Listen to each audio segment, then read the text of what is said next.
Assalamualaikum warahmatullahi wabarakatuh. Nama saya Nabila Nuril Aulia dengan NIM 220705010. Di sini saya akan menjelaskan tentang pelaksanaan proyek, yaitu mengelola perubahan, risiko, dan ketergantungan. Mengelola risiko dan perubahan. Risiko adalah kejadian potensial yang dapat berdampak pada ruang lingkup, waktu, atau anggaran proyek. Perubahan seringkali disebabkan oleh risiko yang terwujud, perubahan prioritas, atau kebutuhan tambahan dalam proyek. Dampak seperti subskrip perlu dikelola dengan hati-hati agar tidak menggagalkan proyek.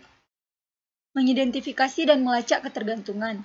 Jenis ketergantungan. Yang pertama ada internal, yaitu hubungan antara dua tugas dalam satu proyek. Kemudian ada eksternal, bergantung pada pihak luar, regulasi atau vendor. Kemudian diskresioner, ketergantungan yang dirancang oleh tim. Langkah manajemen ketergantungan, yang pertama ada identifikasi dengan brainstorming tim. Yang kedua, pencatatan dalam daftar risiko. Yang ketiga, pemantauan melalui rapat rutin. Komunikasi dengan pemangku kepentingan untuk memperbarui status ketergantungan adalah hubungan antara tugas yang saling mempengaruhi. Ketergantungan wajib perlu dipenuhi sesuai hukum atau kontrak, sedangkan diskresioner diputuskan oleh tim. Melacak dan mengelola ketergantungan penting untuk memastikan semua tugas berjalan sesuai rencana. Teknik manajemen risiko. Yang pertama, gunakan daftar risiko untuk mencatat semua potensi masalah. Yang kedua, prioritaskan risiko berdasarkan dampak dan kemungkinan terjadinya menggunakan metrik risiko. Yang ketiga, teknik ROM, Resolved, Owned, Accepted, Mitigated, yaitu membantu mengelola risiko yang sudah muncul.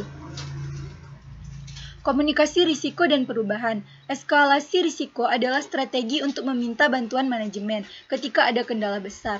Mengomunikasikan perubahan penting agar semua pihak memahami dampak terhadap proyek, timeout, dan retrospektif. Adalah teknik untuk meninjau ulang situasi dan menemukan solusi. Pelacak dan pengukuran proyek. Pelacakan mencakup jadwal, tugas utama, kemajuan menuju milestone, anggaran, dan risiko. Gunakan metode seperti diagram Gantt untuk proyek dengan banyak ketergantungan, roadmap untuk milestone besar, dan burn down untuk proyek yang detail. Manajemen kualitas proyek.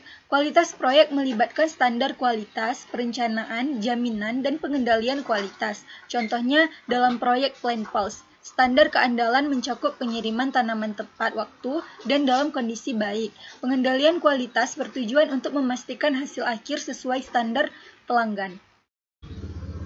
Pengumpulan umpan baik pelanggan. Survei umpan baik membantu memahami pandangan pelanggan tentang produk atau layanan. Tes penerimaan penggunaan UAT menguji apakah produk memenuhi kebutuhan pengguna sebelum diluncurkan, mengidentifikasi edge cases selama pengujian, memastikan semua skenario ekstrim dipertimbangkan. Perbaikan berkelanjutan. Gunakan kerangka seperti DMAIC, yaitu Define, Measure, Analyze, Improve, Control, untuk meningkatkan proses.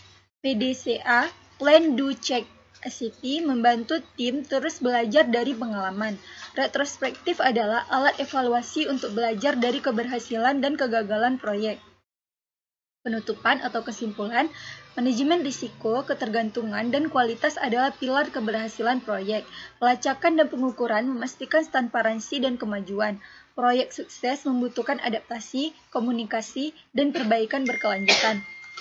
Sekian, terima kasih. Apabila ada kesalahan, saya mohon maaf. Wassalamualaikum warahmatullahi wabarakatuh.